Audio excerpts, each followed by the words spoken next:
Kita tak ada ilmu tak apa, jangan tak ada adab, malu. Manusia dinilai menurut adab dia. Orang ada ilmu banyak pun kalau perangai huduf siapa dia kata dia baik. Kecek sedak saja dok buah kedai kopi bra. Dok buah atas orang bra. Tapi tak reti cara bahasa. Orang tua tak reti hormat, budak-budak tak reti sayang. Orang sama saing tak reti hormat, tak reti bergapo. Berat lagu ni.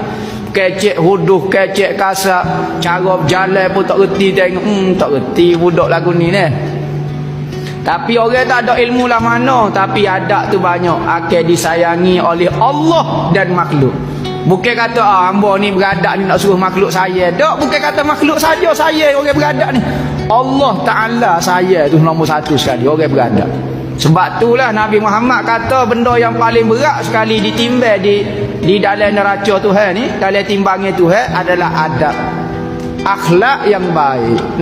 Ilmu banyak, tak ada akhlak, ilmu dia jadi hujah atas diri dia pula.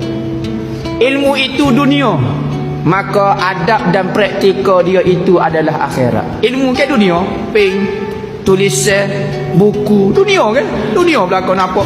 Tetapi nak suruh benda tu jadi akhirat, kita praktik ke dia. Barulah ilmu kita tu jadi akhirat.